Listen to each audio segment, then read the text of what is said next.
Hi everyone, it's Diana with Stories from a Survivor. I'm coming to you from my momobile again. This time I'm coming with my journey from healing waters. I shared a little bit about it on Instagram, and just really want to talk about, the mind, body, spirit, and how important detox is and like different things like that. So I'm going to take it from a very systemic point of view, and I'll try and cram it into an hour and split it up into 2 sessions. There's a lot of information, so don't be scared to take notes. And just anything out there, make sure you utilize whatever works best for you.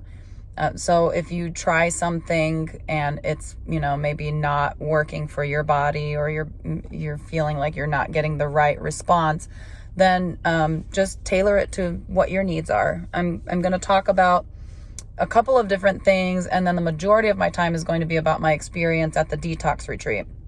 But I want to talk about things that I wish I would have known, younger in life, about diet, dietary habits, how our metabolism works. My background is in healthcare. I've worked as an ICU nurse, so I've seen a lot of bodies kind of fall apart in front of you, and a lot of it is due to patterns or different things that they've made part of their lifestyle.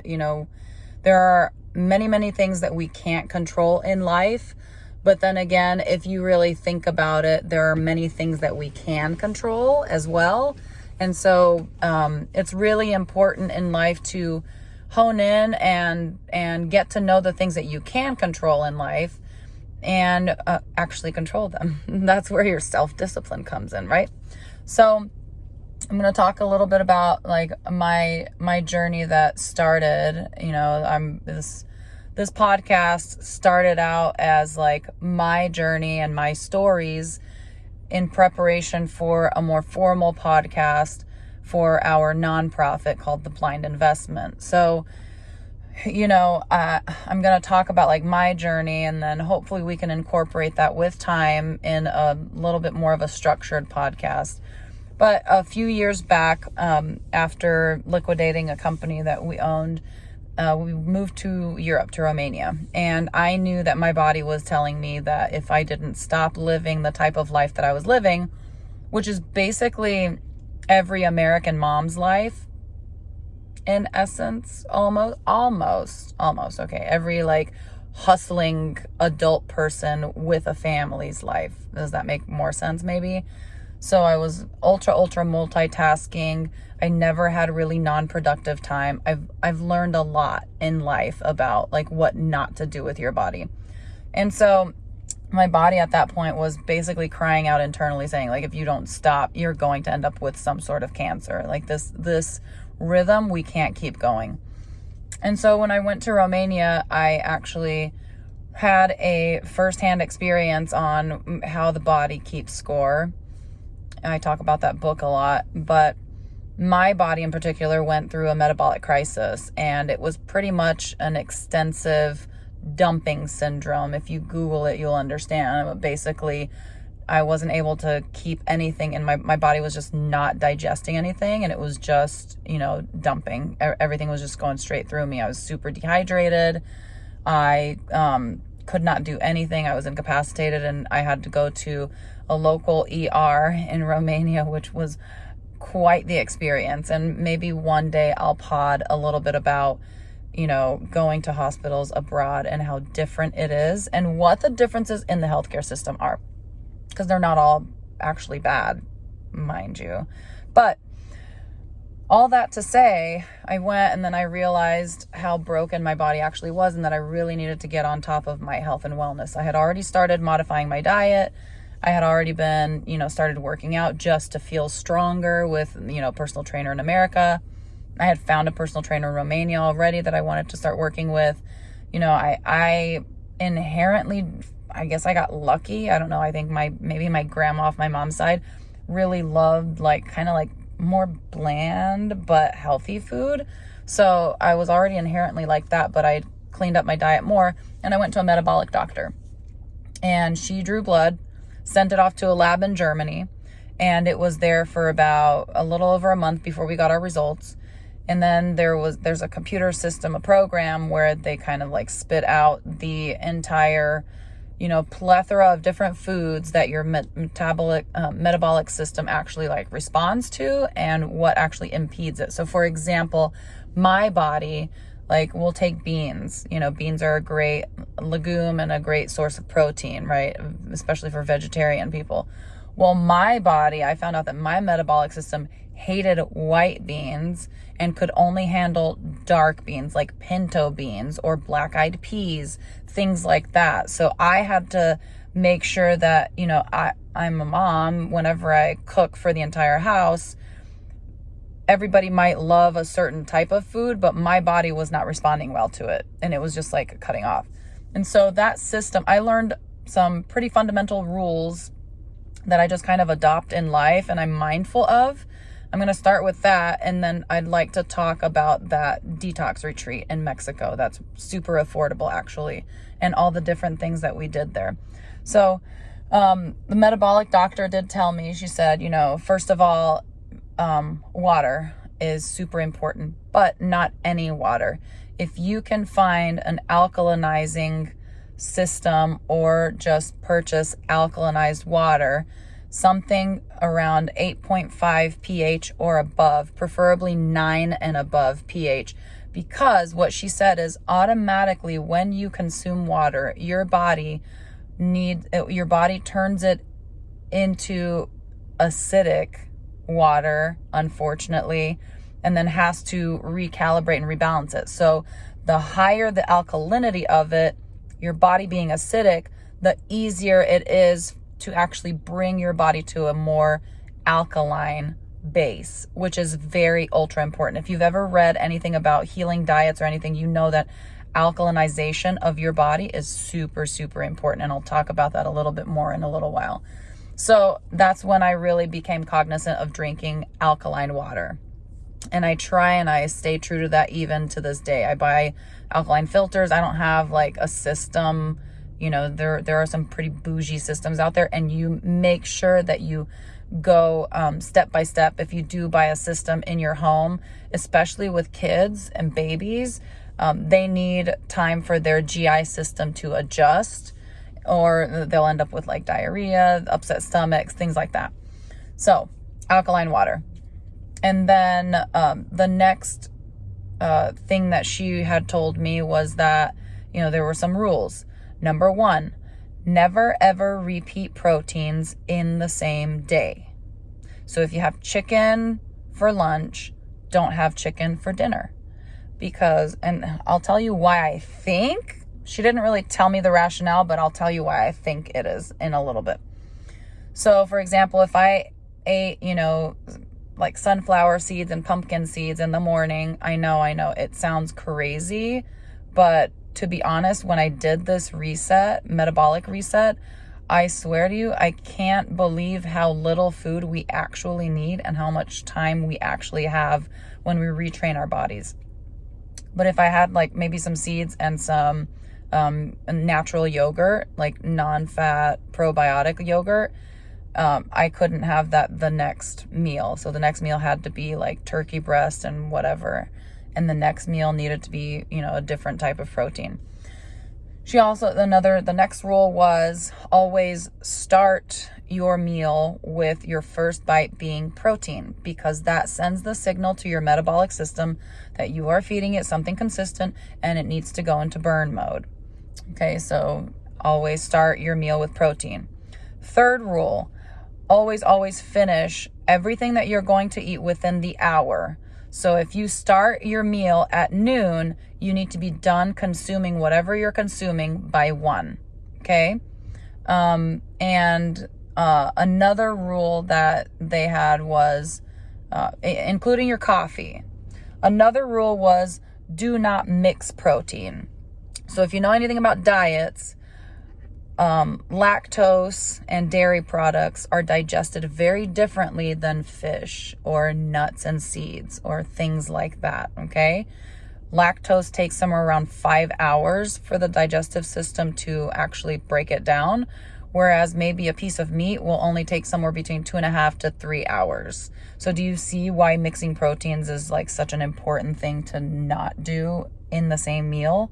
And then now do you see why it's important to not repeat the proteins too? Because you're trying to confuse your metabolic system to always utilize whatever you're eating.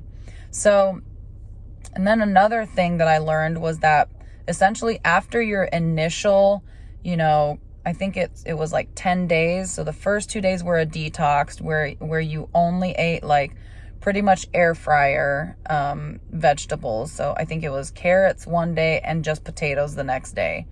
It sounds weird. You weren't supposed to use any oil, so we used our air fryer.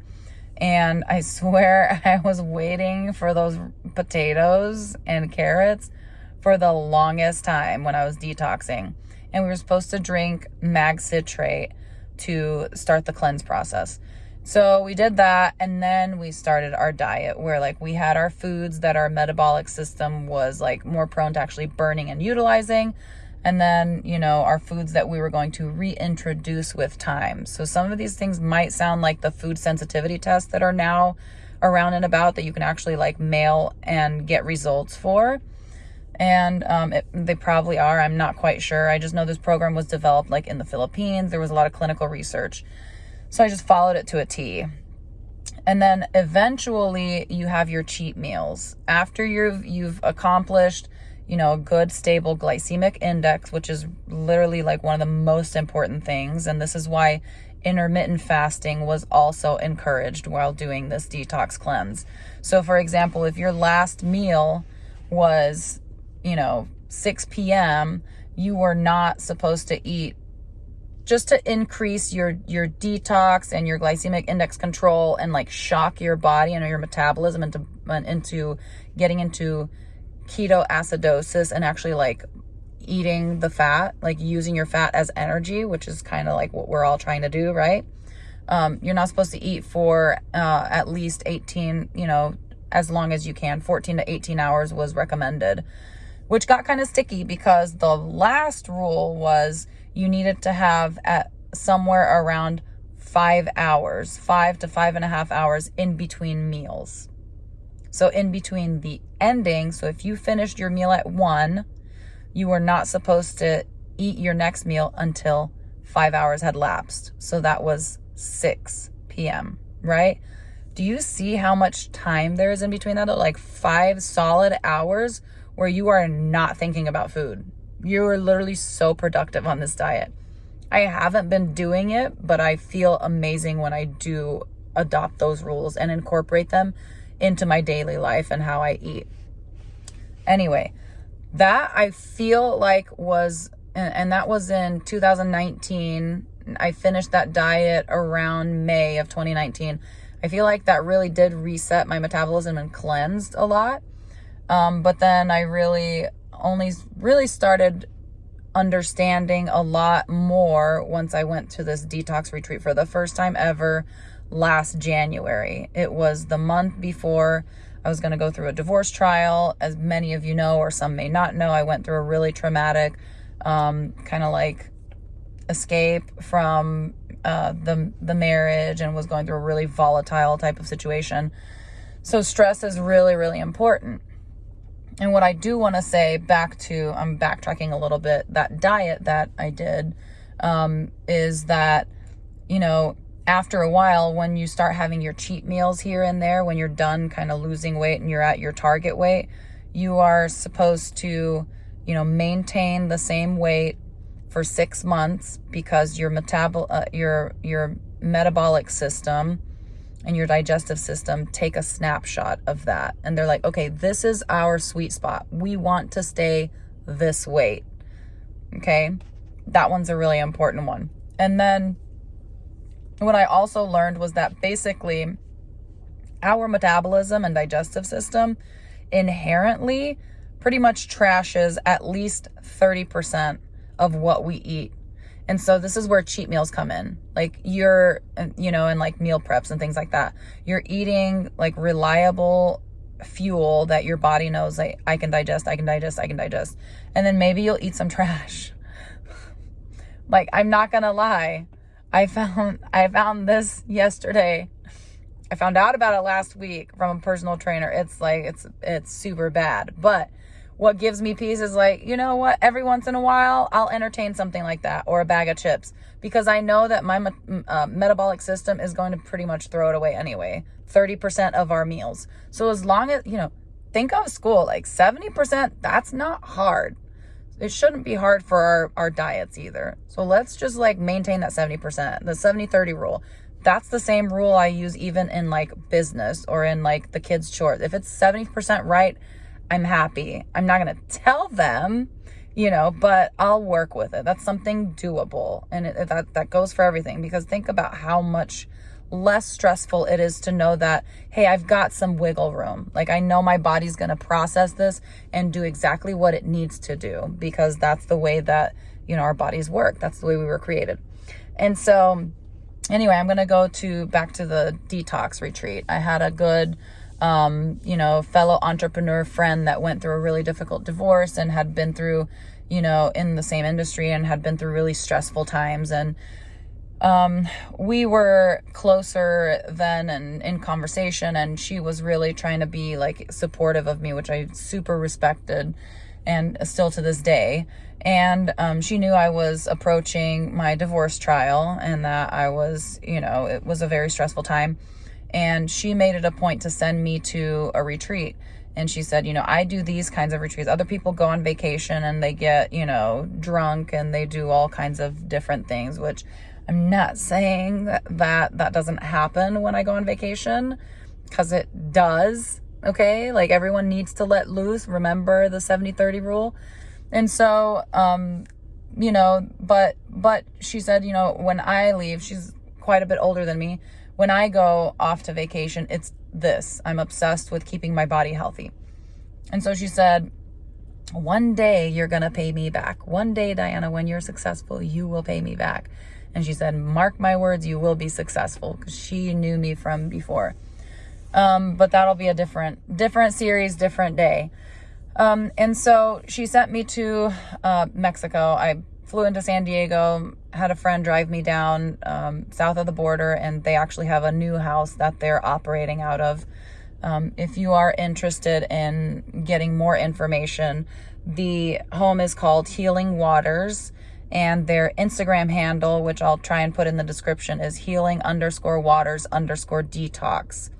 And so they're located just maybe 15 minutes south of the border, south of Tijuana.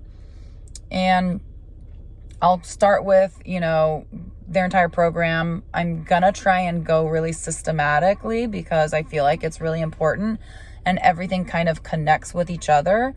And I'm just going to recall this last experience, even though it wasn't a long one. I only got to do 3 days and 2 nights. The previous time I was able to do 5 days, and I'm hoping I will get to a point at some point, maybe this summer, where I can afford to be there and unplug for 7 days, because that's optimal. And they're, oceanfront views or ocean views, and then you can walk to the ocean. But I'm going to go through every single thing that we were doing and kind of the rationales, because as a nurse, inherently, we love our rationales. And I know that I would want to know why. So here we go.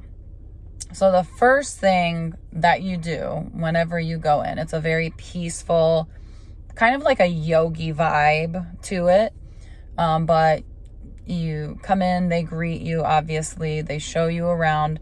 But you start your day in the very morning with a warm cup of water and either a lemon or a lime. It doesn't really matter. It alkalinizes the water. And on an empty stomach, you're supposed to consume that. And then there is a fun fact, actually. The lemon, even though it is the most acidic tasting fruit, it actually is an alkalinizing fruit. So that's a really important one. And I've even heard of people soaking the lemon juice and the actual rind, like the entire lemon, when I do it, I'll peel the rind a little bit just because there's a lot of paraffin wax, and unless it's like out of your lemon tree, which would be nice, but not all of us live in California, at least not yet. But you soak it overnight, and then all the oils and the alkaline properties come out of the lemon, and then you consume it on an empty stomach in the morning, and that's supposed to help reboot your system. I've heard it about apple cider vinegar as well. I don't know enough about apple cider vinegar. All I know is my mom used to make me use that for dandruff in my hair, and I hated it. Okay, that was an overshare, but hey, you understand what I'm saying. So start with a lemon water. And then the next thing that you're supposed to do is to do the lymphatic exercises. They're guided. It's about an hour long. It was created by an institution. I still have yet to find it on a YouTube channel because I think it's a great one for handicapped people as well. They can do it while they're sitting in their wheelchairs. But essentially, they're different moves incorporated from like yoga and maybe Pilates moves and things like that as well, that inherently your muscles, as you're making the movements, are promoting lymphatic drainage. So your lymphatic system is everywhere. If you're sick, the best thing that I can talk about to like really make it a tangible system for you is when you're sick, one of your lymphatic nodules are your tonsils. So your tonsils will get swollen, they might get sore. They're glands that excrete. And as women, a lot of our lymphatic system is actually in our mammary glands, our breasts. That's how we make milk, and that's why breast milk is so healthy for the immune system for babies.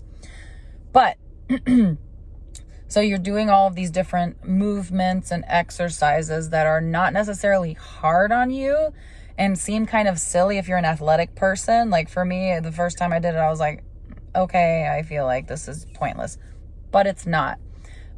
It moves your muscles and your body in such a way in which it's like milking that system so that it excretes, because it's not good for your lymphatic system to stay stagnant, right? That's why tight muscles and not getting massages is bad too, which we'll deal with and address in a little bit. So there's those. And then there are some little repetitive exercises that are also stretching of the calf muscles, stretching of, your upper back, your lower back, your neck muscles. It's super important. And it's all about being mindful and conscious as well.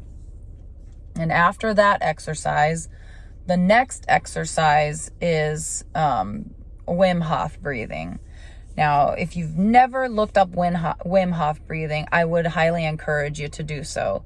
It's essentially a lot of guided, you're supposed to lay down, you need to have time. This is why this is a detox retreat, because all you have is time to invest in yourself and work on your body.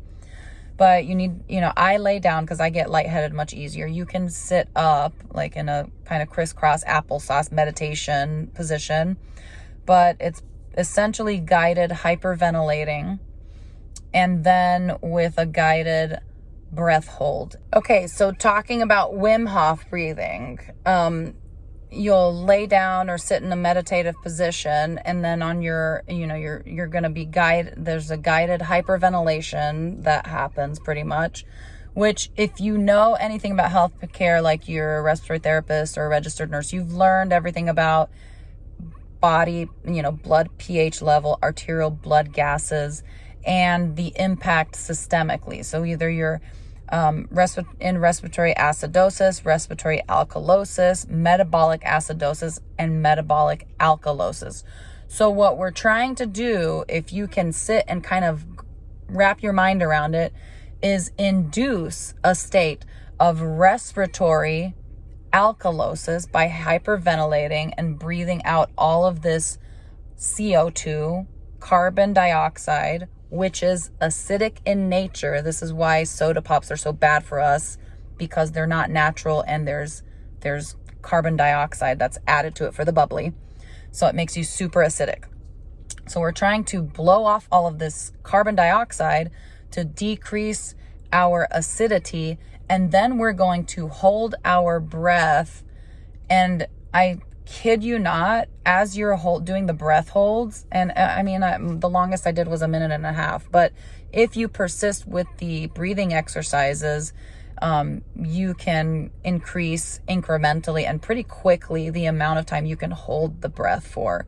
But what happens is now from respiratory alkalosis, your body is going to try and go into a metabolic alkalosis and correct the acidity in your body, which inherently will go and heal parts of your body. So for example, this last time when I went a couple of days beforehand to the gym with my sister and a friend of ours. And I already had kind of like a week back because I had pulled it the week before at the gym. So I was kind of babysitting it. And we were there, we did leg day. And so my back was kind of shot by the time I went to the detox retreat. As I was doing my breath hold during the Wim Hof exercise, I felt you're going to feel things tingle. You might feel your head tingle, your fingers, your toes tingle, because all of the blood is being taken. You're holding your breath. You're not giving any oxygen to your body. So your body is taking all of the unnecessary blood from different places and taking it to necessary places, such as your vital organs or areas where your body needs to heal and needs that blood, that oxygen-rich blood, because remember, you just hyperventilated and blew off all of your CO2. So it's alkalinized blood going to all of these places that are injured. So for me, guess where it went? To my back. I was like, what? This actually works? Like, I believed it the first time, but I never did it. And then now I really believe it because I was actually in physical pain. And then as I'm doing the Wim Hofs, laying on my back, holding my breath, I feel this like arthritic type of pain in my lower right side of my back where I had my pain, where I had my injury, right? More on that later. Anyway, after your Wim Hof, you're supposed to do cryotherapy.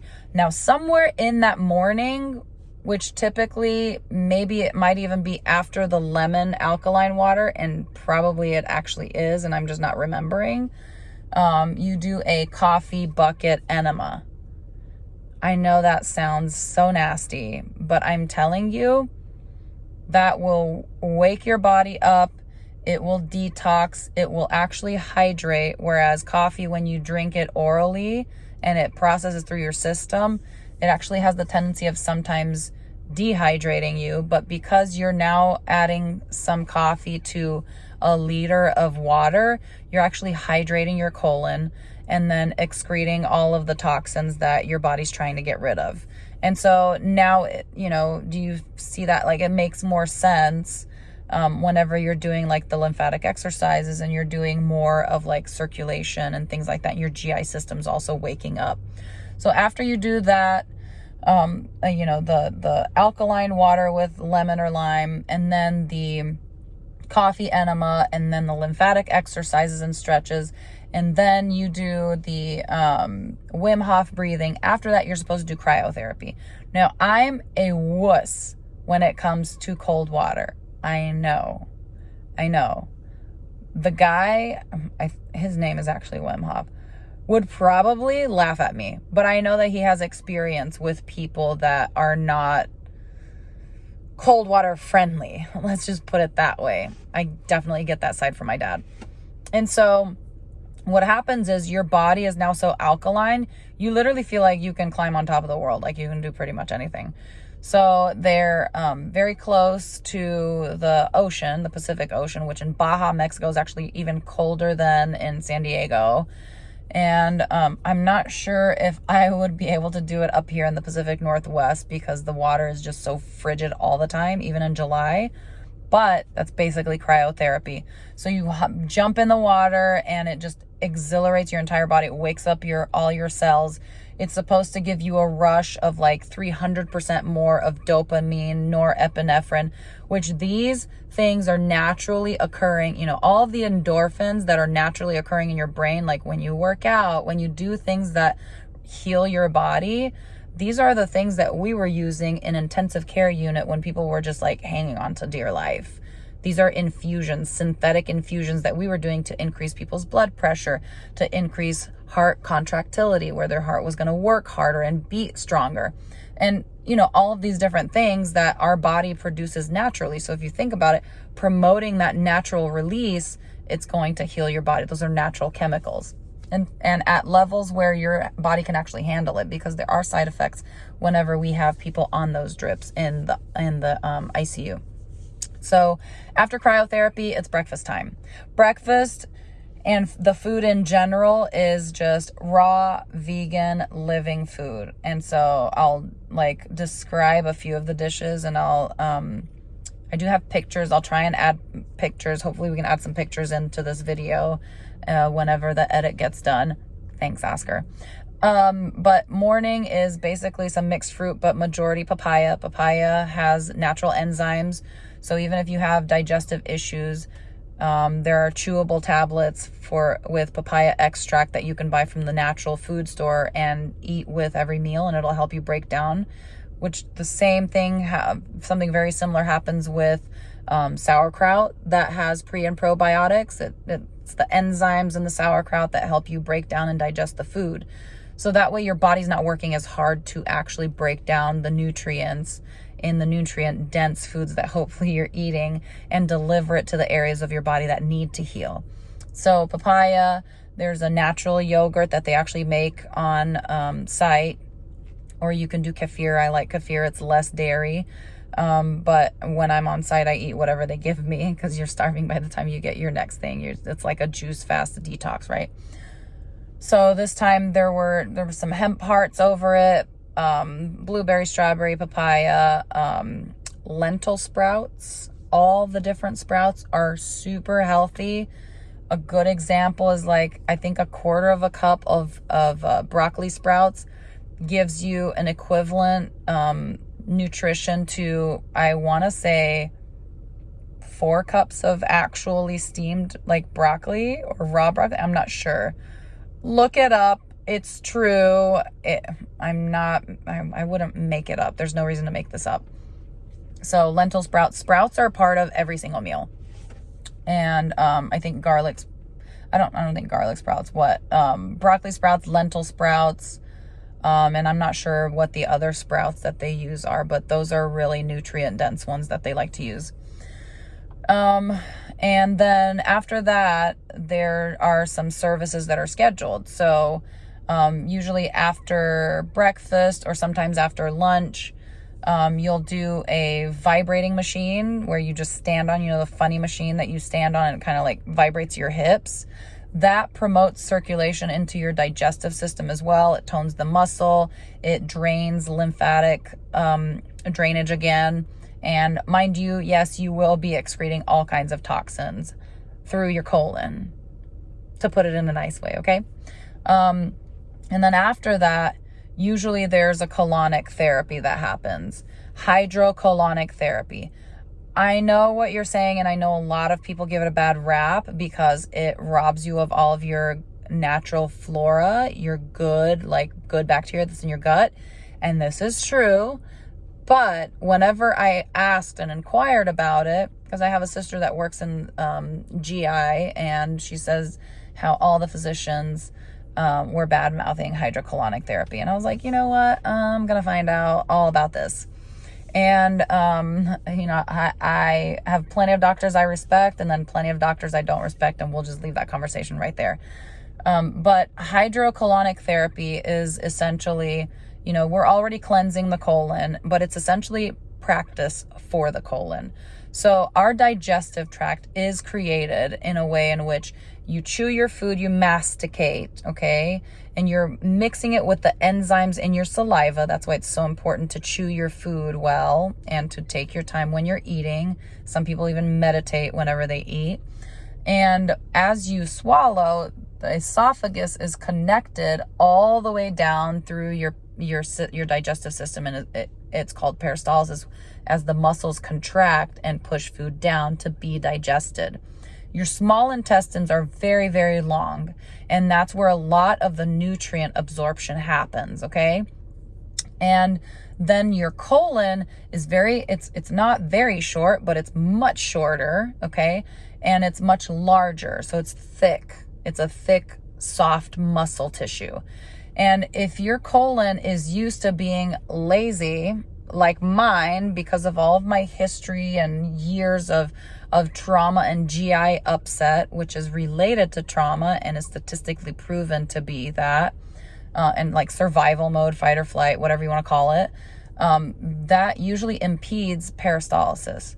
And peristalsis is important because what you want in the colon is for the colon, its primary function is excretion of toxins and waste and the absorption of hydration, of water, and from your food content. So theoretically, your colon should be taking all of the water out of your food, and it should be distributing it to the rest of your body, and then excreting all of the waste.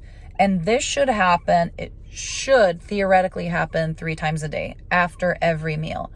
Does it happen 3 times a day? You're really lucky or blessed if it does. For me personally, when I think back years ago, when I was having very, very many issues with my digestive tract, I sometimes would go 3 days. Some people go 4 days without a bowel movement. That's not healthy. So you need to reassess your dietary and whatever lifestyle you're living, and there are some disease processes that could be underlying. But I want to say, like, my gynecologist at one point, 10 years ago, I went in because I thought I had ovarian pain, and he did a pap smear and he was palpating, and I was like, and he said, is that painful? Is that painful? I thought he was at my ovaries, and I was like, yeah, that really hurts. And he said, I was palpating your sigmoid colon. It's a section of your colon. And he said, I think, I'm not going to diagnose you with it, but I think you have like IBS, irritable bowel syndrome, which happens whenever you're under long amounts of stress and you stress your body out. So that's just my little tidbit, okay?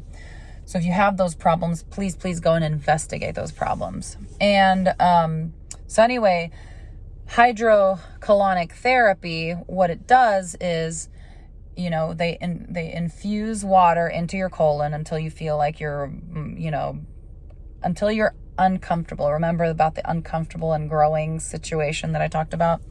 Until you're uncomfortable, and then it stops, and then it empties out. Yes, they have to access via rectum.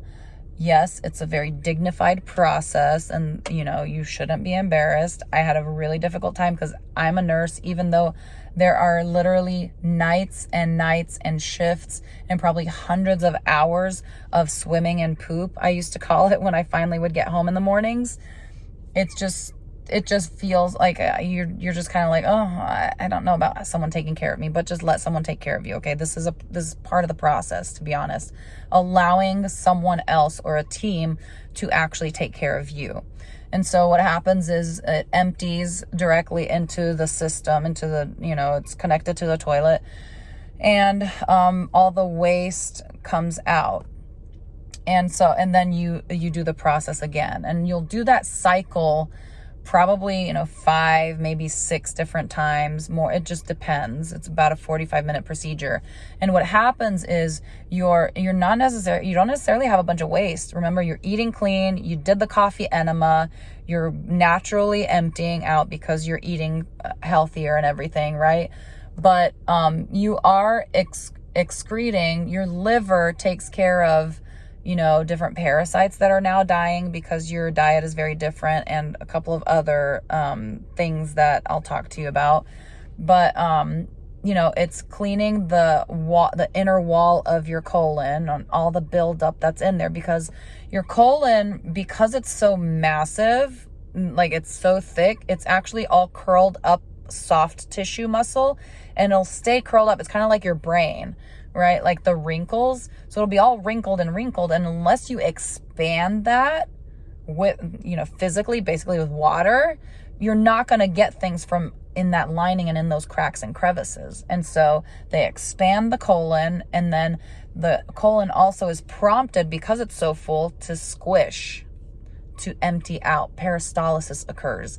And mine took at least a couple of cycles before my colon actually started performing its own peristalsis. So it wasn't prompted anymore, and it was like, okay, I'm contracting and I'm emptying and I'm detoxing. And you'll actually see little like pieces of things coming out. And I remember asking, I was like, what is that? What are those things? Those like furry looking mucoid type of things.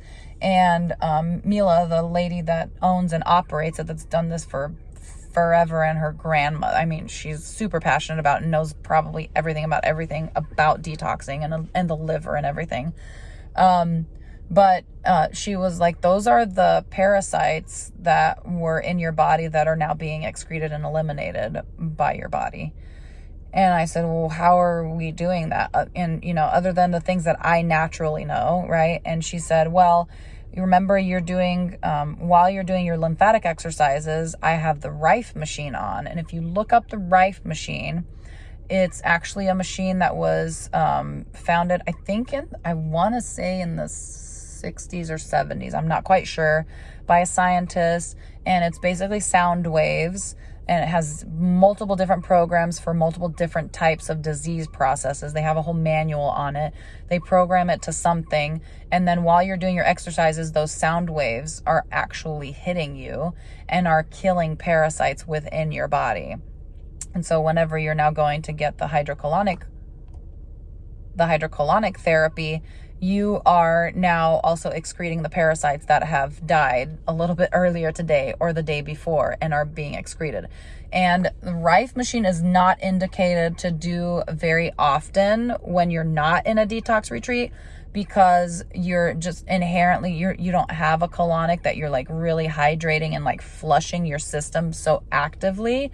But it's still indicated to do occasionally, even if you're not at a detox retreat. Just make sure that you're flushing with fluids. And this goes even for after like lymphatic exercises or after physiotherapy or after massage therapy, because you're massaging and you're draining that lymphatic system, but it's not going to drain just like any hose, just like a garden hose. If you think about, it's hot water, but you don't want to use that hot water on the flowers. You're going to flush it with clean, cold water so that you can use it on your flowers now. Right? You do like that analogy. Hopefully it works. So anyway, that's the Rife Machine. And she also has an infrared sauna that you use, which is different than just any other sauna, because infrared light actually will detox. And I asked her, I said, I've been reading a lot about saunas, and I love to start my workouts with a sauna and end my workouts with a sauna. And I said, there are a lot of people that talk about it and they say, it really doesn't do anything. It's just water weight, yada, yada. False. Okay. Your skin is your largest organ. It's your protective barrier. It's also the best way to detoxify your entire body. Remember, I said your lymphatic system is everywhere. It just goes everywhere throughout your entire body. I mean, it's from your tonsils down to your ankles and the soles of your feet, which are like your powerhouse for nerve endings. That's why reflexology is so important. And, your armpits, your breast tissue, like lymph is everywhere. When I left the detox retreat, I think my body had just really started purging things. Remember, I only got to do it for 3 days. I had a lump here, which is now not here anymore because it was reabsorbed by the body and flushed out. But I had a lump here. That's because your body is flushing. So you need a lot of water, but you also need to prompt that flushing through your pores. So your pores, your skin pores, that's where all of that sweat and all of these different chemicals and toxins are going to come out of your lymphatic system. And that's why it's important after you detox in the sauna to keep drinking. Drink vegetable juice, fresh vegetable juice, like if you're on a juice fast, or alkalinized water. Remember, your body doesn't have to work as hard to alkalinize it because it's going to try to. It's an automatic 2-point hit. Whatever alkalinity your water is that you're consuming, calculate 2 below it, because as soon as it hits your system is so acidic, it like weighs it down, and then your body works really hard to realkalinize it. Okay, so just take my word for it, it works, and it hydrates you very differently. And so there's the infrared sauna. And then every single day we would do an hour massage. It was my favorite time of the day. But what does massage do? It's going to move the muscle away from the fascia, away from your vascular system, away from the lymphatic system, and also, once again, flush the lymphatic system. So do you see a pattern here? It's all about the flush, and then you hydrating afterwards to continue that process, okay? Because your body is going to try and eliminate as much as possible.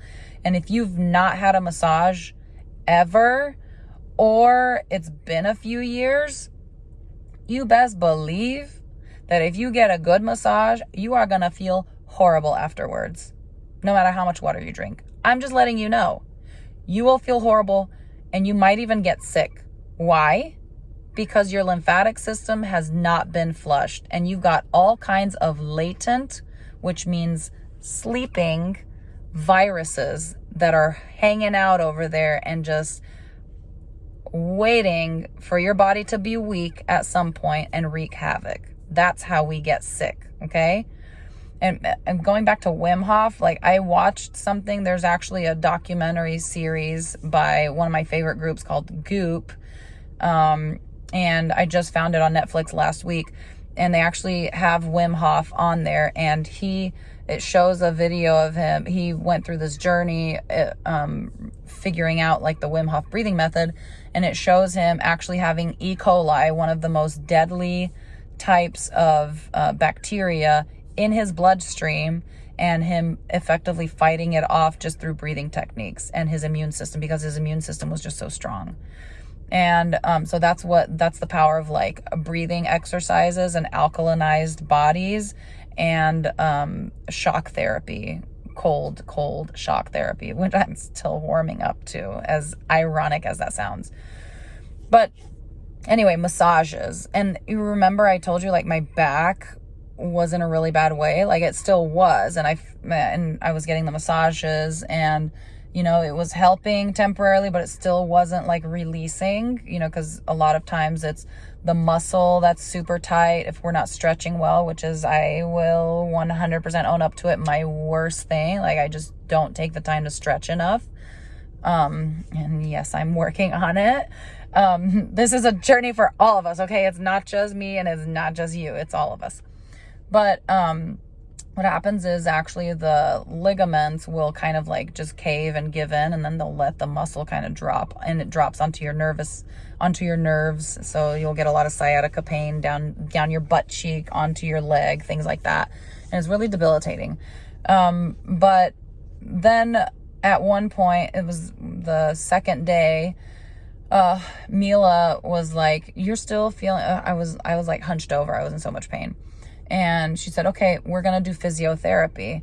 And I talked to one of the home director, and she was like, "Oh yeah, it's going to be some like stretching and massage and things like that." And I was like, "Okay, that sounds like kind of like a Thai massage. Like, ooh, that'll be nice, and like nice stretching and blah, blah, blah." Oh no, I was sweating. So I laid down on a massage table. Unbeknownst to me, she starts massaging the soles of my feet, which is a lot of pain for me because I have tarsal coalitions, which I'll talk about maybe another time. But she started massaging the muscles also that are on our calf muscles. She said that a lot of back pain is actually associated with those calf muscles and them not being separated enough, because we work out and we don't get those like in-depth deep massages and release and stretches. And so she had me making a different movement with the soles of my feet while she was separating the muscle. I swear to you, I've had 5 babies. My last 2 were with no medication. I was literally sitting there, and it took everything out of me to not cry. And I was saying some not so PG words in the pillow. But I kid you not, after that session, I didn't have any more back pain. It was gone. I still had to babysit it because, you make wrong moves or you stress your muscles around your back out, and then, it happens again. But She showed me some stretching techniques for the mornings that are kind of like ballet moves, actually. So she did that, and then she also started doing cupping. And the cupping, I have pictures of it. I'm still thinking about whether or not I want to add them to this video, but I mean, I think I had probably 20 different cups up my legs and the back of my legs, like the sides of my thighs, my hamstrings, my calf muscles, like the sides of the calf muscles, which was where she had been like doing that physiotherapy stuff. It was so painful, and she was so cute. I said, oh my goodness, I can't handle this. This is too painful.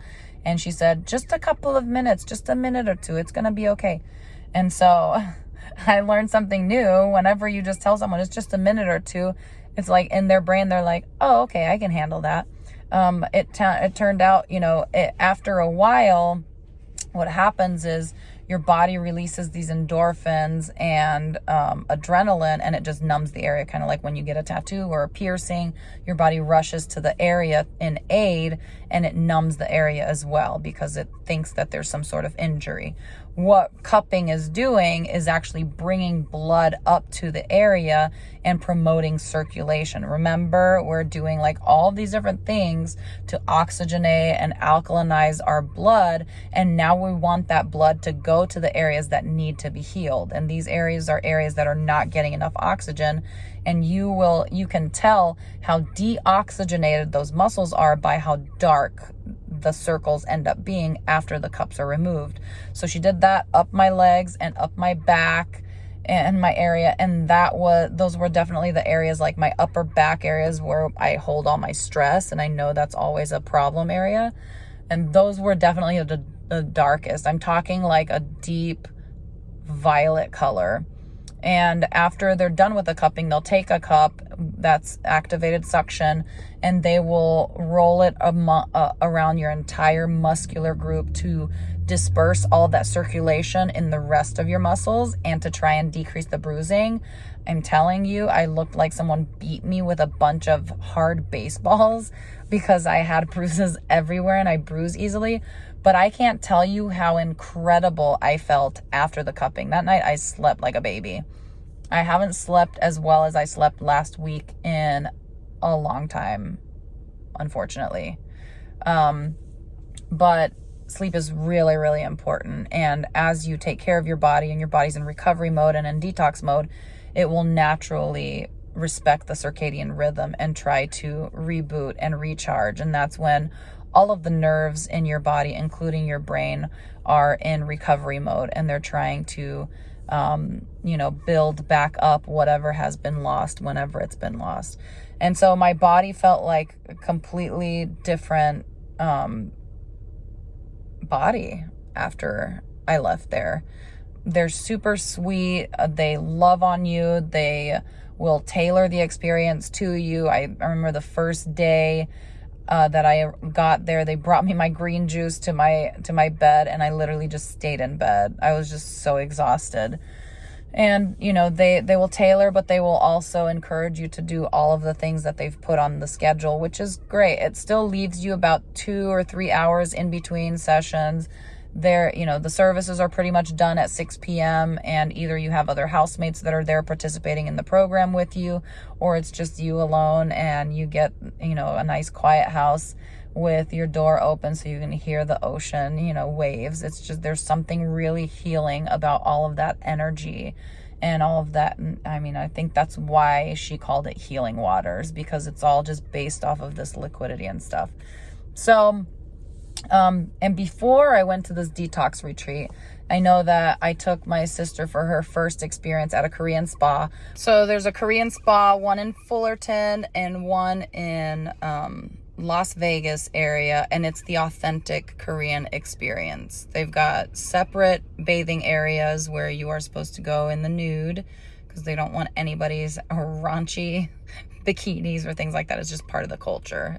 I'm just kidding, but it is part of their culture. And you have to take a really good shower before you go and use the facilities. And then there's a thing called the body scrub and massage. And what they basically do is the first time you ever go get it done, it feels like someone's kind of like taking your skin off of you. I remember the first time it was painful to me, but they would like scrub, and then, go to a different place, and I'm like, oh, finally, we're done there. And then she'd come back to that area and scrub again. I was a newbie with this, and now I would love to probably do that every 3 months if I can. But even once or twice a year is really important, and it's good. They're going to exfoliate you in places you never even knew you had dead skin. And then there's a common area, and this is done as a cultural experience. A lot of Korean families will actually bring their kids, their 9-year-old, 10-year-old kids with them to this, and it's just an evening, like it's their wind down from the day. They'll get done with school or with work, and think about it, like there's a lot to learn about Asian cultures and holistic health. But they'll go to this common area, and there's an authentic Korean restaurant there where it's authentic, like mom and pop food, and super healthy. And then there are these different stations and different rooms. There's a common area where you can just lay down with your phone, watch TV, read a book, have conversations with your family. It's a warmed tile, I think amber tile, which is also statistically or scientifically proven to decrease inflammation. Inflammation's a big deal in a very cortisol heavy stress, high stress type of country like America. And then there are some other anti-inflammatory rooms. There's my favorite room, which is the red clay ball room. They're little pebbles, and they're like little kind of beds or basins, I would say. And you literally sink yourself into it. It's kind of like a mix between a sauna and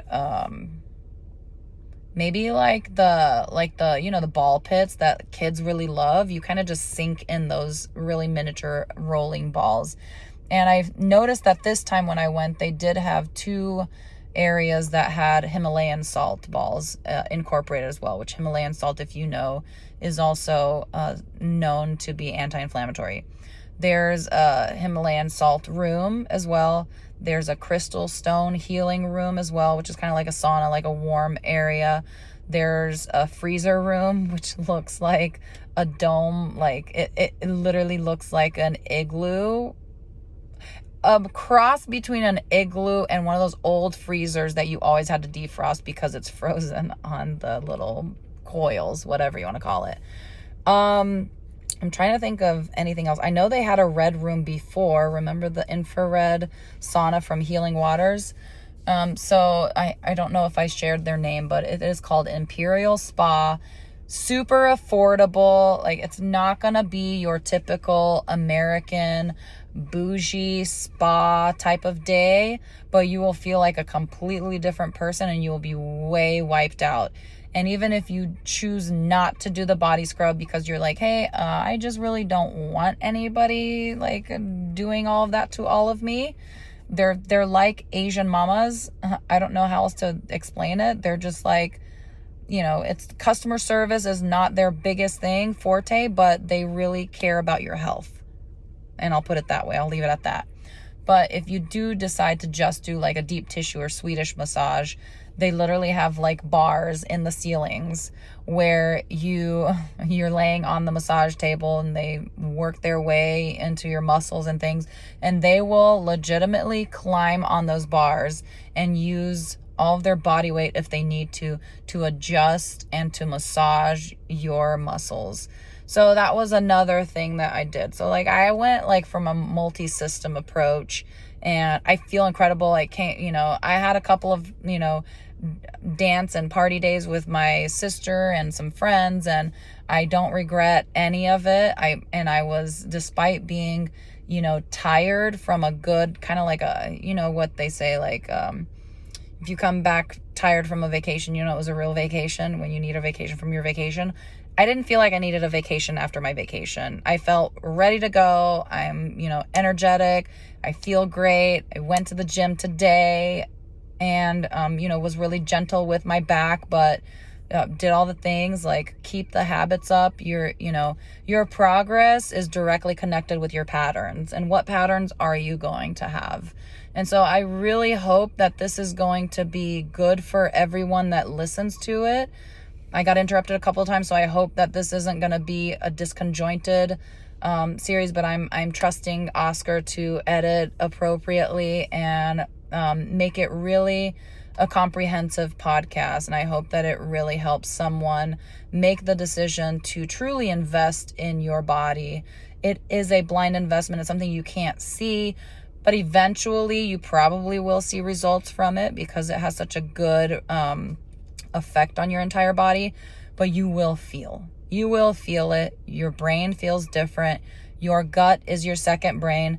And mind you, after colonic therapy, towards the end of your retreat, you do have living pre and probiotics implanted into your colon. So she, despite the wiping clean of all of your good and bad bacteria from your colon, she will reinsert good bacteria. And it's your duty afterwards to continue to replenish that good bacteria with prebiotics, which feed your probiotics. Okay, Google that and take a look at what I'm talking about.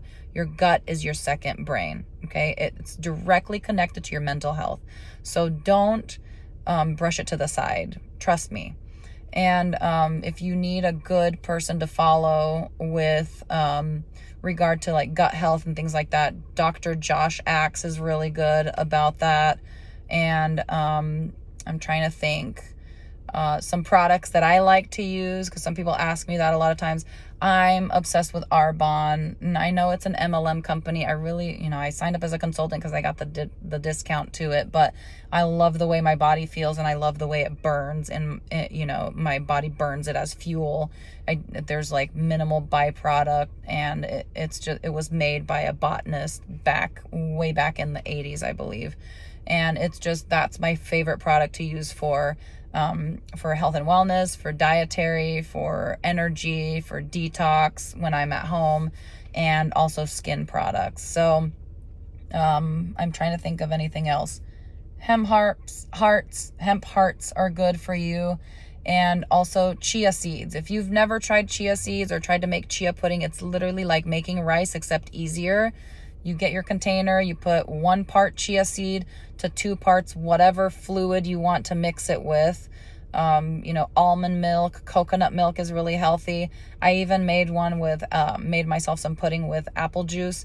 You let it sit like overnight oats, and the next morning you've got like this like pudding consistency, kind of like tapioca, and you can put whatever toppings you want, like pumpkin seeds or coconut shavings or things like that as your breakfast. And that actually helps with detoxing as well, because the gelatinous material will adhere to toxins in your colon and will take them as they're leaving the body as waste.